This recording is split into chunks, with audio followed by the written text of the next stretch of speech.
Entonces empezaremos nuestra clase. Ahí están mis datos personales. Este número de celular ya lo tienen ustedes en el grupo de WhatsApp. Ese es mi correo electrónico, igual lo puedo poner luego. Yo soy ingeniero informático con maestrías en desarrollo educativo y también en redes de datos, ¿no? Bueno, mi trabajo principal es aquí en la DETIC, o lo que ustedes llaman CPD Central, en la ciudad de Santa Cruz. Soy el jefe del departamento de redes de datos y de infraestructura dentro de la DETIC. Bien, ¿cómo es la ponderación de nuestra materia? Tenemos un parcial 1 que vale el 20%, tenemos un segundo parcial que hay otro 20%, tenemos trabajos prácticos que hay 20%. Esos trabajos prácticos están divididos en exposiciones, en trabajo práctico 1 y trabajo práctico 2. Y luego tenemos un examen final que vale 40%, dándonos un total de el 100% de nuestra nota, ¿verdad? Bien. Antes de seguir, les recomiendo que ustedes tengan disponible una computadora con Windows, con alguna versión de Windows, ya que tenemos que hacer dos trabajos. Un trabajo se necesita que instalen ustedes un hipervisor. Un hipervisor es un virtualizador de máquinas. VMware es de preferencia para comodidad de ustedes, el más sencillo y el más popular que puedan encontrar información, porque tienen que implementar un laboratorio donde se necesita instalar con VMware dos computadoras Windows y hacer unas configuraciones. Una de las computadoras es un servidor en realidad y que ofrece 5 o 7 servicios de red y una máquina cliente con algún otro Windows Workstation, ¿no? Para que ustedes hagan pruebas en ambos lados. Y el otro práctico, ustedes tienen que instalarse un simulador de, de enrutamiento en el que, pues tienen que hacer una simulación de una topología de red, una topología lógica de red, de cómo se mueve la trama en esa red. Y más o menos así simula, esa es la palabra, por eso es un simulador, todo el enrutamiento y cómo se mueven los paquetes en esa red. Bien, también ahí hay modelos de algunos hardware de la marca Cisco, enrutadores, switches, que tienen que configurarlos, ¿no? Para que funcione esa topología según lo que se les pida. Entonces, les digo nuevamente, necesitan disponer de computadoras para poder aprovechar la materia y poder aprobar, porque ahí está la base de todo lo que son los exámenes, sobre todo el parcial 2 y el examen final. Y para que también obtengan una máxima nota de un 20% de los trabajos que se les dé, ¿no? Porque también hay parte de diapositivas que tienen que elaborar y todo eso. Voy a ver si lo hacemos grupal. Digo esto por la cantidad de estudiantes inscritos. Veo que hasta el momento no hay ni 10 compañeros inscritos. Entonces, puede que el trabajo sea individual o puede que sea de a dos personas. Sí, eso lo voy a ver en su momento cuando llegue las fechas próximas a estos trabajos prácticos.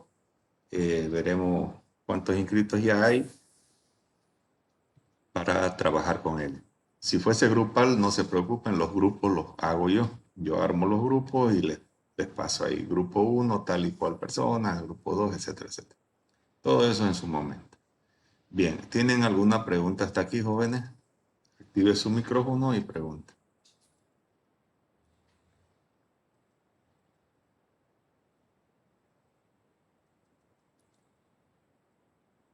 Bueno, no hay nada. Bueno, nuestro primer tema es networking y modelo de referencia OSI.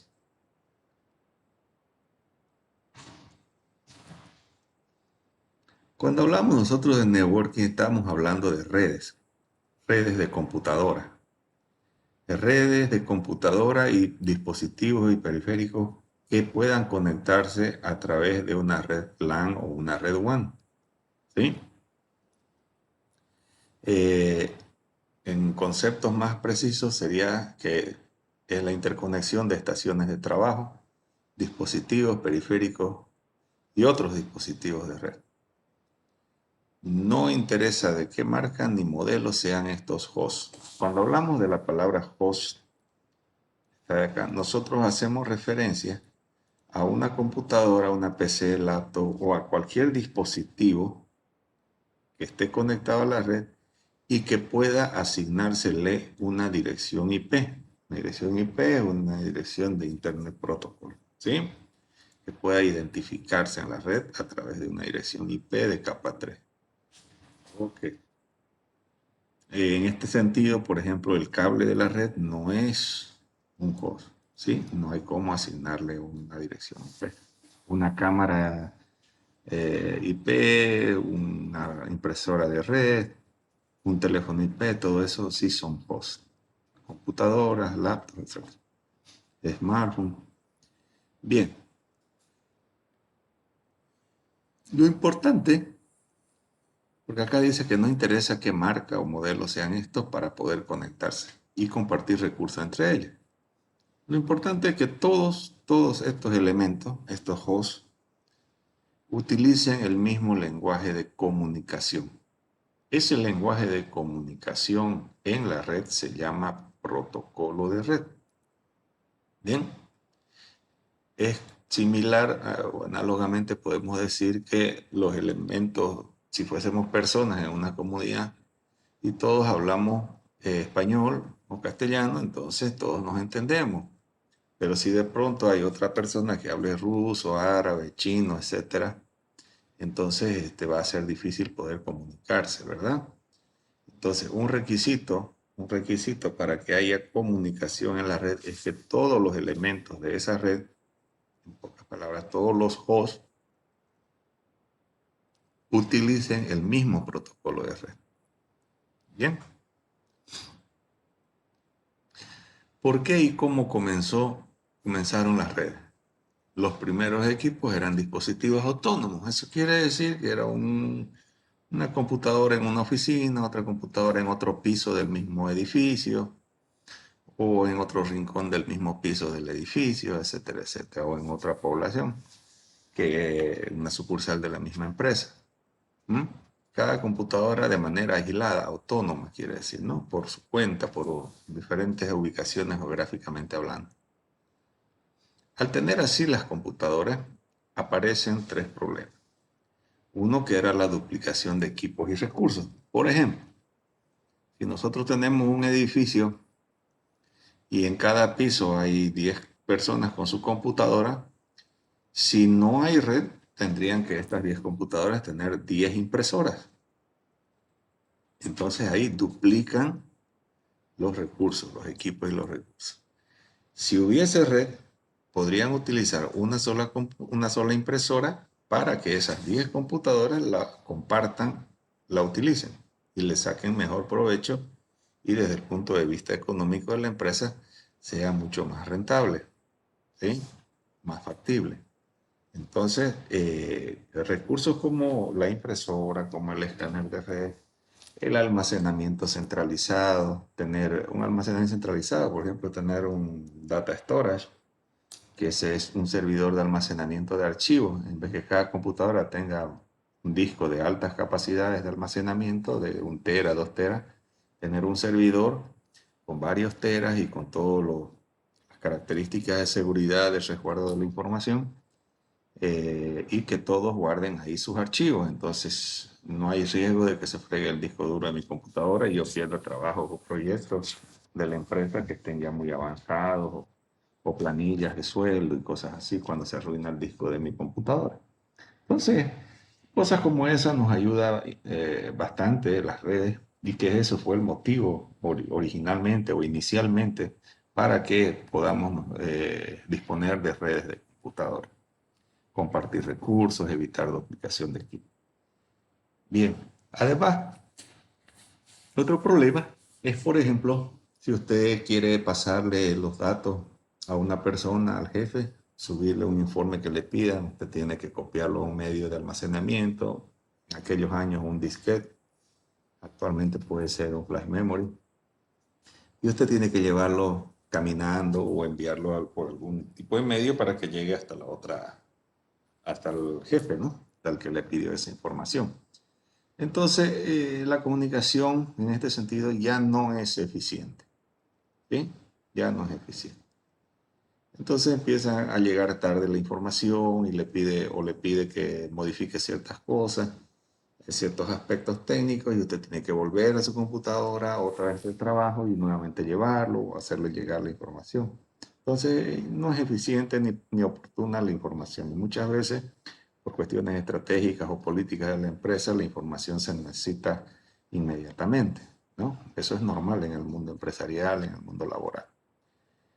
Otro problema, bueno, la falta de administración en la red, que prácticamente no habría red, supongamos que no hay nada todavía implementado en esa empresa. Bien, por, por el alcance geográfico, por la capacidad de alcance geográfico, podemos dividir en dos tipos de red. La red de área local, que sería la red LAN, el Local Area Network, como está en inglés, que son redes que conectan estaciones de trabajo, dispositivos periféricos, terminales y otros dispositivos de red. Fíjense lo importante de esto. Las redes LAN conectan, en pocas palabras, hosts o nodos, ¿ya? Las redes LAN conectan elementos que se le puede asignar direcciones IP, ¿ok? Y de esta manera las organizaciones decimos a las empresas o instituciones privadas o públicas. Entonces, cuando decimos organizaciones nos referimos a esto. Bien, las organizaciones unifican sus datos y sistemas de comunicación. Unificar es lo más importante, como que centralizar la información para lo que ya vimos, compartir recursos y optimizar la duplicidad de dispositivos o elementos. Bueno. Las redes LAN están diseñadas para operar dentro de un área geográficamente limitada. ¿Cuán limitada esa área? En todas las computadoras en un piso, en un edificio, hasta en un campus universitario podrían estar dentro de lo que es una red LAN. ¿Bien? Esto permite el uso de ancho de banda a múltiples usuarios. Cuando hablamos de ancho de banda en una red LAN, estamos hablando del ancho de banda que esa organización, esa empresa, esa institución, tiene la capacidad de invertir en un cableado propio y disponer un ancho de banda propio sin pagar sin pagar alquiler, digamos así, mensual o por tráfico, megas, como le llaman ustedes, porque la organización es la propietaria de esa red, de ese cableado. Entonces tiene ancho de banda solamente limitado a su capacidad de inversión. Si fue a 10 megabits por segundo, a 100 megabits por segundo, a 1 gigabit, a 10 gigabits, a 40 gigabits, se trabaja actualmente también. Entonces, el propietario del ancho de banda es el dueño de la red, y el dueño de la red es la empresa, la organización, la institución. Bien. Entonces, al tener esta disponibilidad o al tener disponible el ancho de banda, nosotros podemos proporcionar conectividad continua a los servicios locales. ¿Sí? Servicios locales como cuáles, como servidores de archivos, servidores de DNS, servidores de correo electrónicos locales, servidores de bases de datos, servidores de aplicaciones y una serie de servicios que se pueden publicar para que la empresa pueda ser productiva, ¿no? Conectar dispositivos adyacentes como cámaras de vigilancia, circuitos IP de vigilancia, telefonía IP, impresoras de red y otros dispositivos que se pueden conectar a la red y ser compartidos entre los usuarios de esa red. Y acá nuevamente recalco que los anchos de banda son propios de esa organización. ¿Sí? Bien, Cuando hablamos de una red WAN, nosotros hablamos de una red amplia. Esto quiere decir, no sé, en inglés es Wide Area Network, y esto quiere decir que pueden estar en un área geográficamente amplio, ¿sí? Entonces, las LAN no fueron suficientes para conectar oficinas distantes. Por ejemplo, el caso de la universidad nuestra.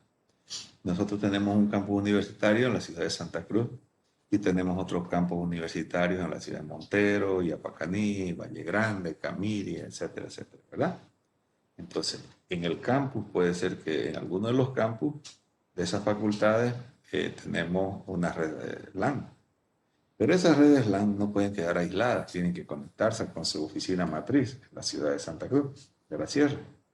Entonces a eso se refiere, que las LAN no fueron suficientes para conectar oficinas distantes. Las sucursales en estos casos conectarse con la oficina matriz o la oficina principal, si quieren verlo así. Las WAN conectan LAN, ¿bien?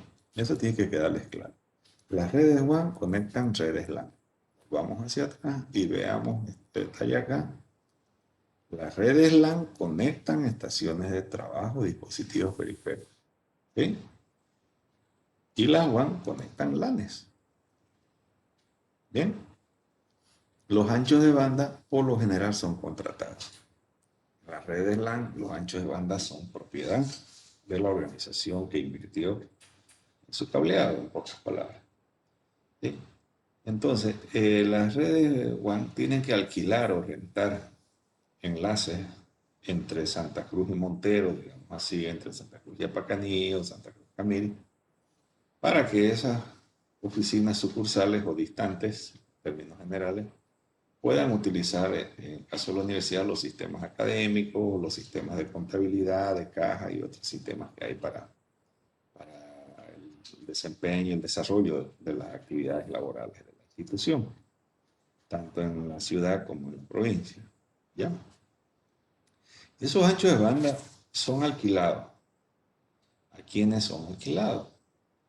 Los anchos de banda se alquilan a lo que en términos técnicos se llama proveedor de servicios. En el caso de Bolivia,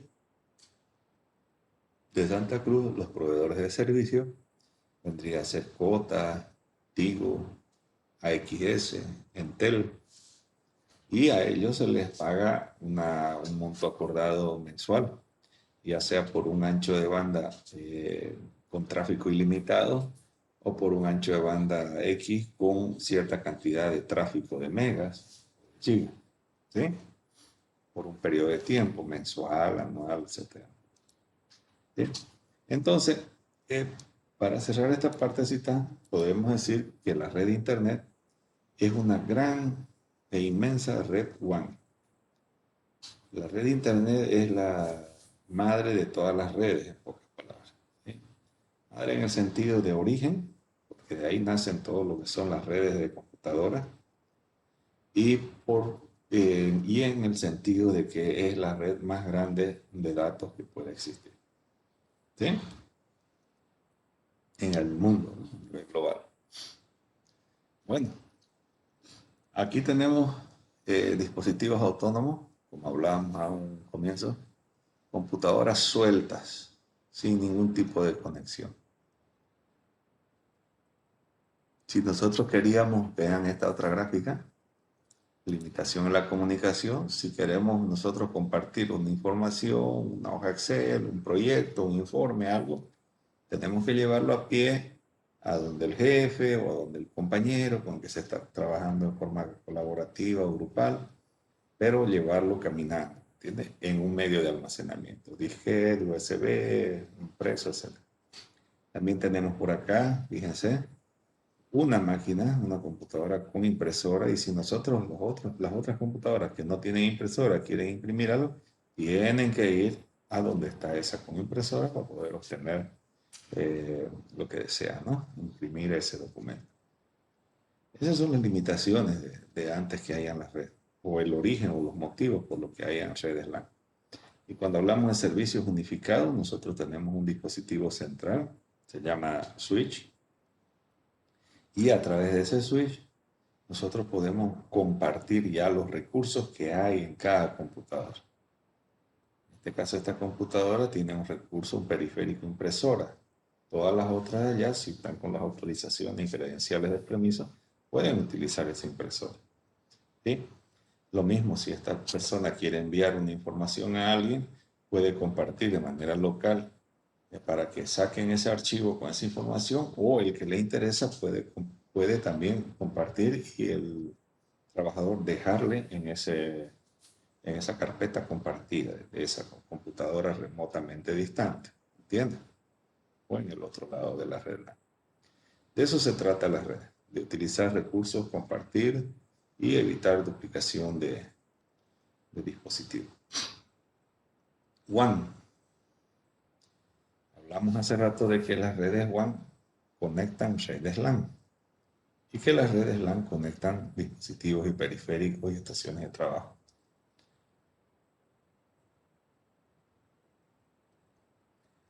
¿Ven aquí ustedes las redes LAN? En este edificio, en este otro, en el continente americano, norteamericano, en Sudamérica, en África, Europa, en Asia, Europa del Este, Asia, etc. ¿Sí? Entonces, redes LAN sueltas. ¿Y qué hacen las redes WAN? Las conectan a ellas a través de dispositivos específicos. Los principales de ellos son los enrutadores. Su icono es este tamborcito con esas flechas internas hacia adentro y hacia afuera. Un enrutador es un encaminador, es un dispositivo que va a buscar la mejor ruta para poder hacer que llegue la información desde un origen hasta un destino. ¿Sí? Luego tenemos una serie de redes, no solamente LAN, tenemos redes WAN, tenemos redes SAN, que conectan almacenamientos, ¿no? Los storage, por ejemplo. Existen también redes NAM, que son de área metropolitana y cosas así. Nosotros concentrémonos en redes LAN y WAN.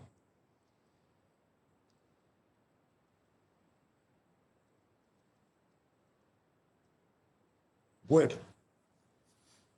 existe el modelo de referencia OSI. Este modelo de referencia OSI es un esquema, básicamente, es un mapa descriptivo, referencial, en el que se basan absolutamente todos los protocolos de red, de comunicación entre red, para que puedan ser compatibles entre un origen y un destino. El origen que va a mandar información y el destino que va a recibir información. Bien, todo lo que usted nombre, absolutamente todo, desde hardware y software, está basado en el modelo de referencia OSI. Es un esquema descriptivo, asegura la compatibilidad e interoperabilidad entre tecnologías de red que sean totalmente compatibles, no importando si un dispositivo es Cisco, el otro es HP, el otro es IBM, la otra máquina es Dell, una máquina tiene Windows, la otra computadora tiene Mac OS, el otro periférico tiene Android. No interesa. Lo que interesa es el protocolo de comunicación. Y ese protocolo de comunicación se basa en un modelo de referencia OSI que está dividido en capas. Este modelo muestra cómo fluye la información a través de las redes. Es una estructura conceptual compuesta por capas que tienen funciones de red muy propias. Cada capa cumple una función específica. Ninguna de las 7 capas del modelo de referencia OSI hace la misma tarea que otra capa. ¿Bien?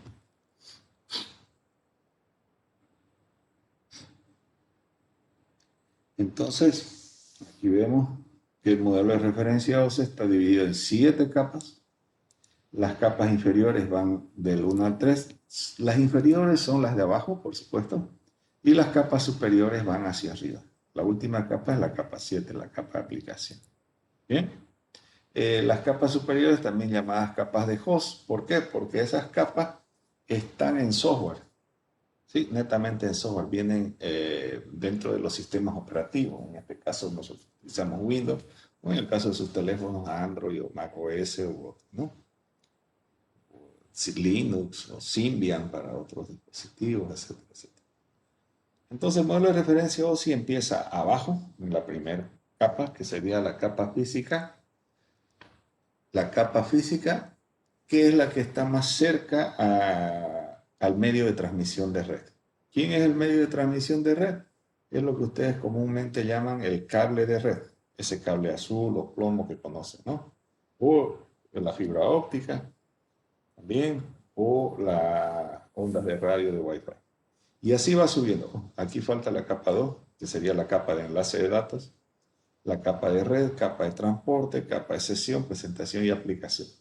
La capa aplicación es lo que ustedes exactamente están viendo en este momento, una aplicación de red, así como Cisco Webex, que permite que yo pueda enviarles mensajes, en este caso en un formato de videoconferencia, y pueda mostrar las diapositivas y también enviarles audio y si fuese también el caso, poder hacer algunos datos acá, algunos cálculos, utilizar pizarra, etcétera, etcétera. ¿Sí? Entonces nosotros en la red utilizamos este modelo de referencia desde la conexión que estaría en la capa física hasta la aplicación de red. Esa aplicación de red va a funcionar según el entorno que nosotros deseemos. Si queremos una videoconferencia, necesitamos Zoom, necesitamos Webex. Si queremos mensajería instantánea, necesitamos WhatsApp, necesitamos algún Messenger. Si queremos nosotros ver información de alguna página web, entonces necesitamos la aplicación de un navegador de Internet, un browser de Internet, como se llama, Chrome, Internet Explorer, otros, ¿no? Y así sucesivamente. Nosotros como usuarios de la red seríamos los que estaríamos encima de la capa 7. No existe, por supuesto, la capa 8, más allá de una broma entre los trabajadores en el área de redes y telecomunicaciones, ¿no? Es cuando dicen que hay un problema de capa 8 que se refieren al usuario, pero no está definido eso como modelo de referencia, eso es una broma, ¿no? Entre técnicos. Bien, pero da una referencia de que nosotros como usuarios de la red estamos aquí, encima de la capa de aplicación, utilizando la aplicación. Y esa aplicación empieza a hacer representación de datos, a abrir sesiones, a utilizar protocolos de transporte, a utilizar protocolos también de red, capa 3, también a ver la topología lógica de la red en la capa 2, en la capa de enlace de datos que no está en esta imagen, y finalmente en la capa física convertir todo eso de esos bits en impulsos eléctricos si es que vamos a usar un cable de red de cobre, UTP, o en haces de luz si vamos a utilizar fibra óptica, o en ondas de radio si vamos a utilizar medios inalámbricos como Wi-Fi, Bluetooth, etc. ¿Sí? Entonces, eso sería la capa, el modelo de referencia. No es una implementación de red. Esto quiere decir que el modelo de referencia OSI no es un protocolo de red. A eso se refiere que no es una implementación. Las implementaciones serían los protocolos ya de la red, que están basados en el modelo de referencia. ¿Sí? Este recalco es simplemente un modelo de referencia. Es como decir, es el diseño básico o el plano para construir una casa. Póngase que una casa siempre tiene paredes, puertas, ventanas, techo, ¿verdad? Pero adentro usted puede hacer sus cuartos rectangulares, cuadrados, poner más ventanas, menos ventanas, más puertas, más alto la pared o el techo de uno u otro material. Esa sería la implementación. Pero el diseño de una casa es, como siempre lo dibujan ustedes, ¿no? Hay puertas de entrada, salida, ventanas y habitación, baños, etc. Pero ya el diseño a detalle, la construcción en sí sería ya la implementación. Ese utilízalo como ejemplo análogo. O también el ejemplo muy clásico es el plano de un auto. Ustedes qué conciben en su mente como un auto, como un vehículo, ¿no? Un chasis, 4 ruedas, 2 puertas o 4 puertas, un parabrisas, ventanas, motor, ¿verdad? Pero un auto puede ser una Peta, puede ser un Toyota, un Ferrari, cualquier otra marca, con más puertas, un motor más veloz, menos veloz, con ruedas más anchas, más delgadas, más altas, etcétera, ¿verdad? Entonces, eso sería la implementación, pero el modelo referencial sería el plano, que es un chasis, 4 ruedas, puertas, ventanas, el motor, techo, ¿no? Ya lo referencial. A eso se refiere para que terminar de aclarar qué es el modelo de referencia OSI. ¿Por qué está el modelo de red dividido en capas? ¿Sí? Eso simplemente es porque eh, trata, no trata, lo que busca y logra es de que cada capa cumpla una función específica en la red, tanto desde el origen, el que está enviando datos, como en el destino, que recibe datos. ¿Sí? Por si acaso, no lo dije hasta ahora, una red se define como mínimamente dos nodos que estén transmitiendo o recibiendo información. ¿Sí? Para hablar de red es que estamos hablando mínimamente de dos elementos que están enviándose información. ¿Sí? No hay una red de una computadora, no existe eso, ¿verdad? Entonces, cuando nosotros dividimos en capas, hay capas que tienen cierta función para el emisor como para el receptor. Si en un lado encapsula datos, en el otro lado, en alguna capa, la capa física en realidad, en el otro lado va a desencapsular los datos. ¿Sí? Esos conceptos son muy propios, muy técnicos del área de redes. ¿Sí? Entonces, bien, no solamente cumplen tareas específicas, sino que cumplen tareas específicas con ciertos tipos de datos específicos, que más adelante vamos a ver que es esa parte. ¿Ya? En la siguiente clase, en la segunda parte de este tema. Bueno, al dividirlo en sus capas, nosotros tenemos con claridad que cada capa cumple funciones específicas. Por otro lado, también es más fácil el enseñar y el aprender. ¿Sí? Para todos los que hacen implementaciones de redes, el tema de desarrollo de protocolos, les es más fácil ubicarse para tenerle con claridad en qué capas se hacen ciertas tareas, tanto en programación como en implementación. Entonces eso es importantísimo y también para nosotros como estudiantes que no desarrollamos todavía protocolos de red, nos es fácil identificar problemas en la red. Los problemas en la red, por lo primero, el PIES tiene un procedimiento en realidad. La solución del problema, el encontrar el problema y solucionar el problema. ¿Cómo se hace eso? Se empieza a revisar desde las capas inferiores, de capa 1, y se va subiendo capa 2, 3, así, hasta llegar a la aplicación. Y se identifica de esa manera el problema. Una vez identificado el problema, se aplica una solución. De esa manera es lo que se trabaja de manera un poco más científica, si quieren verlo así, y no tanto al azar, ¿no? De que adivinar cuál es el problema para encontrarla y luego adivinar la solución. No, nosotros empezamos a hacer una revisión desde abajo, de la capa física, y subimos hasta la capa 7, la capa de aplicación. Entonces, no solamente es para aprender o para enseñar, sino también para encontrar problemas en la red. ¿Sí? Además que define la compatibilidad y la integración de diferentes fabricantes. Todos, la fábrica que usted nombre, chino, ruso, gringo, boliviano, lo que quiera, se va a basar, tiene que basarse en este modelo de referencia OSI para poder fabricar, inventar o diseñar algún tipo de protocolo de la red de datos de computadora o para algún tipo de hardware eh, o dispositivo de la red. ¿Sí? Entonces, por eso es que todas las marcas son compatibles, porque se basan en este modelo de referencia, en este esquema, para poder hacer sus implementaciones. Bien, el modelo de referencia o sí.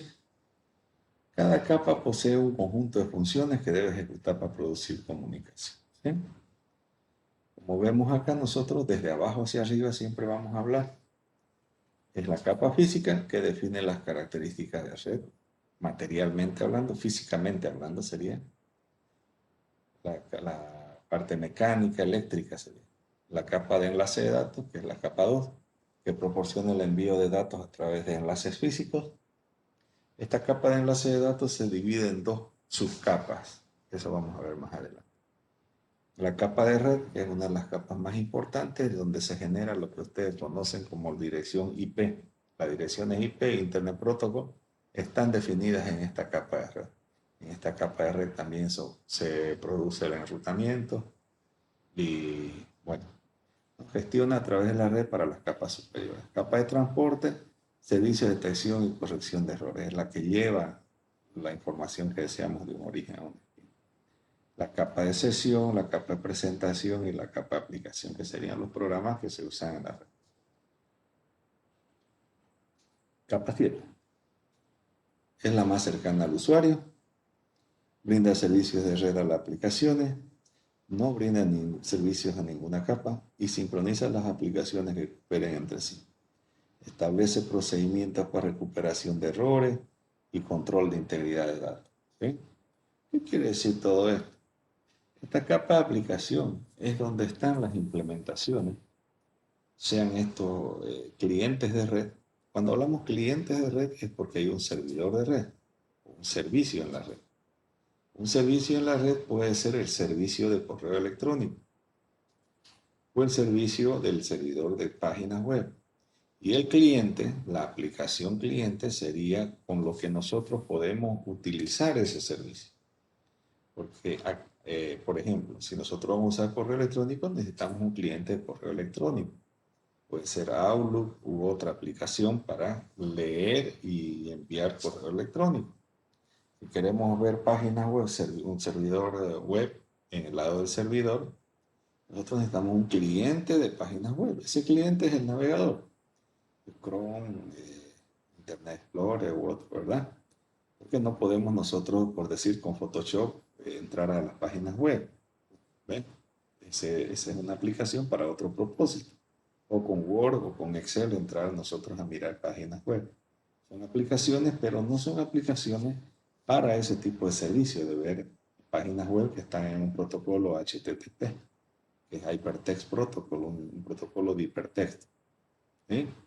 Entonces, aquí en la capa 7 es donde están todas esas aplicaciones de red para que puedan ver, puedan tener un cliente específico con capacidades de ver, de poder aprovechar la información que el lado del servidor o el servicio ofrece. Entonces, en la capa de aplicación, procesos de red, aplicaciones. Suministra servicios de red a los procesos de aplicaciones, como por ejemplo correo electrónico, transferencias de archivo o FTP, emulación de terminales. Las emulaciones de terminales son esos programas que nosotros podemos conectarnos básicamente a los sistemas basados en Unix, Unix y los Linux, toda la gama de Unix y Linux, que nosotros de un entorno, no sé si conocen el programa Anzio o PuTTY, o hay otras aplicaciones igual que pueden ustedes en su computadora conectarse a esos tipos de servicios de sistema. Si alguno de ustedes alguna vez ha colaborado en su facultad en inscripciones, en ventanilla o en caja, para darse cuenta de qué estamos hablando. Esos son los emuladores de terminal. Bien. En la capa de presentación, que es la capa 6, nosotros vemos lo siguiente. Asegura que la capa de aplicación pueda leer la información enviada por la capa de aplicación del origen hacia el destino. ¿Okay? Realiza la traducción entre varios formatos. Estamos hablando de presentación, capa de presentación, entonces hay formatos de representación de datos utilizados en formatos de datos. ¿Qué quiere decir eso? En la capa 6, que es la capa de presentación, nosotros tenemos que saber manejar. Si el origen está enviando un video en un formato AVI, que es el más común, o MP4, al otro lado tiene que recibirse, tiene que haber la capacidad del lado del cliente, del receptor, de que pueda interpretar ese formato MP4 o AVI y especificar que es un video. ¿Sí? No le puedo estar mandando un MP4 o un AVI y al otro lado tratar de leerlo como MP3 o como un documento .doc de Word o XLS de Excel o un PDF, ¿verdad? Entonces tiene que representarse con su mismo formato de datos. De eso se trata en la capa 6, ¿no? Garantiza que los datos sean legibles para el sistema receptor, lo que el emisor le envíe. el formateo de los datos, la estructura de los datos, negocia la sintaxis de transferencia de los datos para la capa de aplicación.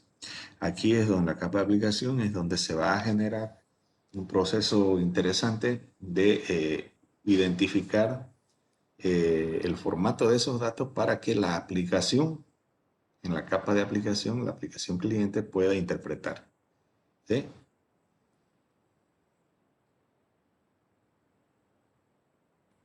La capa de sesión. Establece, administra y finaliza las sesiones entre aplicaciones. Las sesiones son diálogos entre dos o más entidades de representación. Brinda servicios en la capa de presentación, sincroniza el diálogo entre las entidades de capa de presentación y administra el intercambio de datos. En la capa de sesión, estamos hablando de la antepenúltima capa, capa 5, ocurre algo interesante que se los puedo dar como analogía lo siguiente. La capa de sesión abre un diálogo, ¿sí? Gestiona un diálogo porque lo establece, administra y finaliza esa sesión. Ese diálogo y esa sesión es entre el origen y el destino. Ese diálogo en la red ocurre de la siguiente forma. Si usted busca un servicio de página web en un servidor desde un cliente, ese servicio HTTP, se llama el servicio web, el servidor web, funciona en un puerto que es el número 80. ¿Entienden? Trabaja en un puerto 80. Entonces, la sesión que ese cliente, su navegador, va a buscar en ese servidor, va a buscar una sesión en ese puerto 80. Si usted quiere transferir archivos con FTP, con File Transfer Protocol, con su programa o su cliente en su computadora, su cliente específico, FileZilla o el mismo comando FTP que traen los Windows, él va a buscar en el puerto 80 establecer esa sesión en el puerto 80, en el puerto 21, perdón, del servidor. ¿Sí? Desde el origen al servidor va a ir a buscar. Va a buscar al servidor con la IP tanto, con un formato de datos que es de transferencia de archivo y en un puerto 21, cuando es FTP. En un puerto 80, si fuese HTTP. En un puerto 25, si fuese correo electrónico, SMTP. Entonces, como que tenemos una casa que sabemos su dirección, ¿ya? Su dirección específica, y esa casa tiene varias puertas. Ese sería el puerto. En tal puerta me atienden solo con correo electrónico, en tal puerta solo con páginas web, en tal puerta solo con FTP, en tal puerta solo con uno u otro de los cientos y cientos de servicios que hay en la red. ¿Sí? Entonces, ese diálogo se establece llegando a estableciendo esa sesión, llegando a ese puerto, ¿ya? A ese puerto en ese destino, en el lado del servidor, donde está el servicio publicado para que los clientes se conecten. La capa de sesión, la capa 5, sería entonces comunicación entre hosts. Establece, administra y termina sesiones entre aplicaciones. ¿Sí? La aplicación, estamos hablando de la aplicación de la capa 7. Bien, hasta aquí nosotros hemos visto que necesitamos una aplicación de red, cliente-servidor. Necesitamos de la capa que la vemos, la aplicación la vemos, en el caso del navegador, digamos. La capa de presentación, el formateo de datos, no lo vemos, pero está trabajando de manera directa con esa aplicación. La capa de sesión tampoco la vemos, pero es la aplicación la que está buscando establecer, administrar y terminar sesiones entre las aplicaciones. ¿Sí? Es la aplicación la que se provee de ese servicio de la capa de sesión. ¿Sí? Ahora, ¿quién va a llevar y quién va a traer esa información? Está la capa de transporte o capa 4. ¿Sí? Segmenta y reensambla los datos en un flujo de datos, se encarga de la confiabilidad del transporte. Cuando hablamos de flujo de datos en la capa de transporte, estamos hablando de cuántos segmentos de red puede llevar a la vez desde un origen a un destino.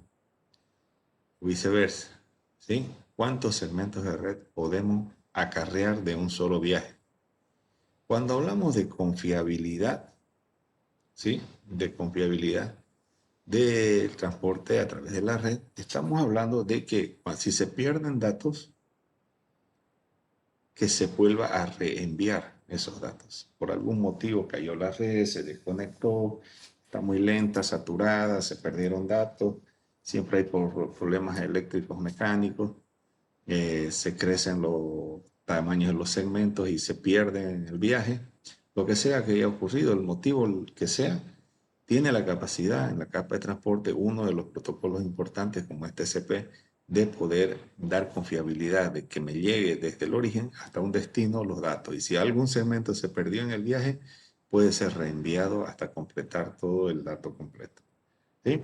Este proporciona el mecanismo para el abastecimiento, establecimiento, mantenimiento y finalización ordenada de los circuitos virtuales.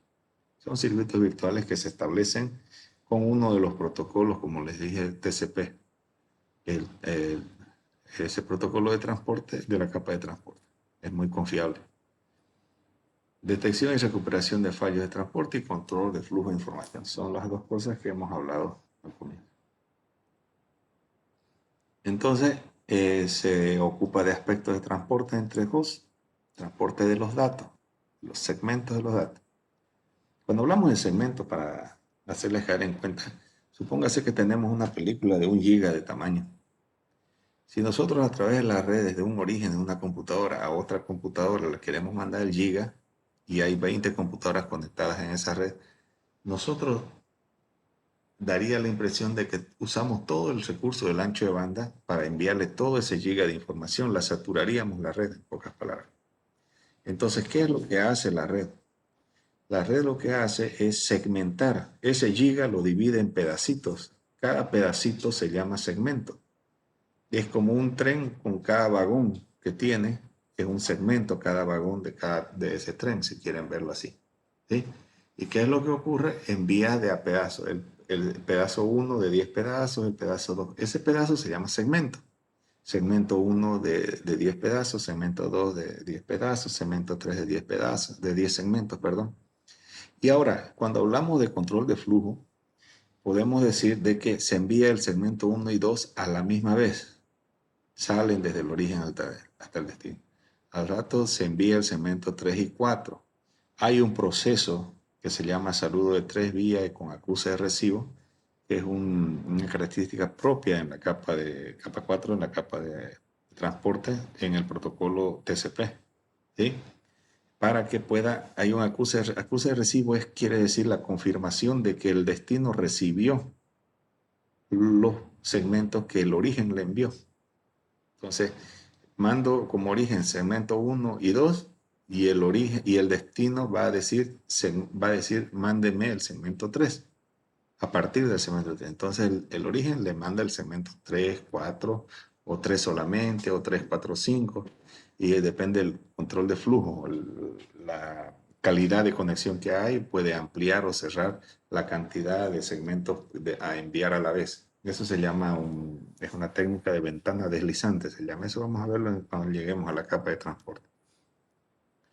Entonces, aquí hay confiabilidad en el transporte de los datos, establece, mantiene, termina los circuitos virtuales y detecta fallas y controla el flujo de información y de recuperación. Todo eso que acabo de hablar. En la capa 3, que es la capa de red, proporciona conectividad y selección de ruta entre dos sistemas finales. Esos sistemas finales serían el origen y el destino. ¿Ya? Utiliza direccionamiento lógico. Direccionamiento lógico basado en direcciones IP, que tienen cierta jerarquía en su organización, en su estructura en sí definida ya en un RFC, perdón, no me recuerdo qué número, pero ya viene definido eso de una manera lógica, un poco jerárquica, ¿no? Entonces, en la capa de red, hablamos de direcciones de red y determinación de la mejor ruta. Estamos hablando, direcciones de red son la identificación única que debe haber en toda la red de Internet de un host. Ninguno puede tener la misma dirección IP, a menos que sea una red específica que es para uso de red privada. Hay redes en clase A, clase B y clase C. En mi caso, la más común es de clase C 192, 168, XX. ¿Bien? Esas repiten en todos los cafés internet y cosas así. Pero en internet, en las direcciones IP enrutables, ninguna dirección IP es duplicada en todo el mundo. ¿Sí? Esas direcciones IP estaríamos hablando de dirección de red. Eso quiere decir la identificación de un elemento en la red, de un nodo, de un host único en la red de internet en este caso. Y determinación de mejor ruta, estamos hablando de enrutamiento, de buscar la mejor ruta, de cómo llegar desde un origen a un destino. La mejor ruta no quiere decir la ruta más corta solamente. También puede ser la ruta con más carriles o con más ancho de banda, en términos ya técnicos de redes, ¿no? La ruta con mayor ancho de banda puede ser la ruta menos congestionada y una serie de factores o características, lo que ocurre en todo ese trayecto desde un origen a un destino. Existen protocolos que determinan esta mejor ruta. Se llaman protocolos de enrutamiento. Así como hay protocolos de enrutamiento que van a encontrar la mejor ruta entre un origen y un destino, también existen protocolos enrutables, que son los protocolos que sí pueden enrutarse a través de un protocolo de enrutamiento dinámico o también a través de un enrutamiento estático definido por el administrador del router o de la red, ¿no? Bien, entonces si volvemos a recapitular hasta acá, estamos viendo que en la capa 3 es donde ocurre la dirección de red y la determinación de ruta.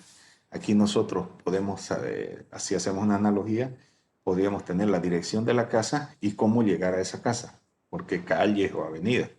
¿Sí? En la capa de transporte nosotros podemos tener un elemento, un protocolo de transporte con el que podemos decir, este va a llevar la información, es el que va a llevar el transportista, ¿sí? Lo va a llevar de esta manera, segmentada. Estamos en la capa de transporte, ¿no? En la capa de sesión va a decir, a esa dirección que se llega por este camino y que lo va a llevar estos camiones o esta cantidad de camiones o vehículos, va a llegar a ese destino a tal puerta, al portón principal, a la puerta de servicio o al portón más chico, más grande de ese destino, ¿sí? Y la capa de aplicación va a ser, perdón, la de presentación va a ser la que va a interpretar. En esta puerta de ese destino, nosotros atendemos un formato de datos. Puede ser formato binario, formato texto, formato de audio, formato encriptado, etcétera, etcétera. ¿Sí? Base 64, etcétera, etcétera. Y la aplicación va a decir, este es el programa ya en su computadora con la que yo puedo ver ese tipo, ese formato de datos, ¿sí? Si es un formato HTTP, un formato de hipertexto, entonces un navegador web. Si es un formato de video, entonces un video player, cualquiera sea ello, ¿no? Para poder ver videos MP4, AVI u otros formatos. Si es un formato de imagen, GIF, JPG, PNG, etcétera, también va a abrir tal aplicación, ¿sí? Así va funcionando. Bueno, volvamos a lo que es la capa 3. Hasta aquí, de la capa 3, de aquí de la capa 6 a la capa 3, eso están implementados en software, eso viene en los protocolos que están en los Windows, en los Linux, en los Android, en los Mac OS, en los Unix, etc. La capa de enlace de datos ofrece tránsito confiable de datos a través de un enlace físico. Utiliza direccionamiento físico. En la capa 3 utilizamos direccionamiento lógico. ¿Sí? Direccionamiento físico se refiere a que utilizamos unas direcciones que están en valores hexadecimales impresos en la memoria ROM o EPROM de las tarjetas de red. Las tarjetas de red se llaman NIC, Network Interface Card, tarjetas de interfase de red. Ahí tienen una memoria EPROM que ahí viene grabado de fábrica una dirección física. Esa dirección física se llama MAC address. Vienen valores hexadecimales agrupados en pares, en 6 pares de valores hexadecimales, ¿sí? Entonces, por eso se llama direccionamiento físico. Además de que no son enrutables, no son direcciones enrutables como sí las son las direcciones IP. Sí son las direcciones IP. Direcciones físicas no son enrutables. ¿Sí? Se encarga de aspectos de topología de la red. Cuando hablamos de aspectos de topología de la red, no estamos hablando del dibujo o esquema o bosquejo que nosotros hacemos de una red. Estamos hablando de topología lógica, no de topología física.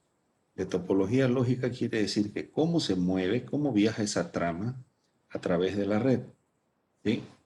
Puede usar diferentes técnicas que ya vamos a ver, estudiarlas más adelante. Entonces, cuando hablamos de topología lógica de la red, es de cómo viaja esa información, veámosla de manera inicial, cómo viaja esa información, cómo se mueve en la red para llegar desde un origen a un destino. ¿Sí? Ve la notificación de errores, la entrega ordenada de tramas y el control de flujo. Una vez más aparecen controles de flujo, pero con otra unidad de datos. En este caso se llaman tramas. En el caso de la capa de red, las unidades de datos se llaman paquetes, en la capa de transporte se llaman segmentos y así. Eso vamos a verlo más adelante. Bien, entonces hasta acá tenemos nosotros el control directo de enlace de datos, acceso a los medios, provee la transferencia confiable de datos a través de los medios, conectividad, selección de ruta entre sistemas, direccionamiento lógico, etcétera. Esta página está acá. Capa física, finalmente, estamos hablando nosotros de la capa física que es la más cercana al cable de red, o a la fibra óptica o al Wi-Fi. Eso quiere decir que es la capa inferior, que está directamente relacionado al medio de transmisión de red. ¿Sí? Es una capa eléctrica mecánica que también procesa los bits que llegan aquí, los convierte. Ese convertir se llama codificar, convierte de bits a impulsos eléctricos, a voltajes para que viajen por el cable de red de cobre, impulsos haces de luz para que viajen por la fibra óptica o en ondas de radio para que viajen a través de medios de comunicación inalámbricos como Wi-Fi o Bluetooth y otros. ¿No? Entonces, en la capa física estamos hablando de cables, conectores, voltajes, haces de luz LED, haces de luz láser, si es la fibra monomodo, multimodo, velocidades de transmisión, aquí estarían los anchos de banda, etcétera, etcétera. ¿Sí? Toda la parte eléctrico-mecánica que hay en la red. Se ve en la capa física. Hasta aquí es lo que va a ser el avance el día de hoy. Un momentito.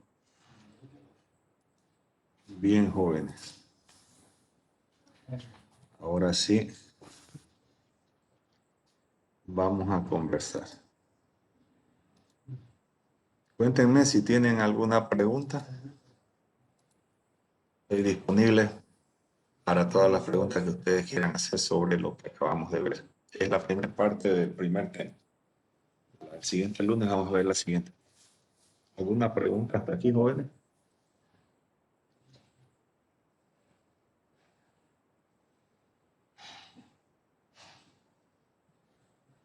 Nada. Bueno, eso sería toda la clase del día de hoy. Y los espero el próximo lunes a las 2 de la tarde, que creo que es la hora que empezamos, ¿no?, con nuestra materia. El video voy a subirlo a YouTube y les comparto el link en su aula virtual. Les aviso por WhatsApp en un momento tras que haga esta tarea. Bueno, pasen buenas tardes, eso sería todo. Hasta luego.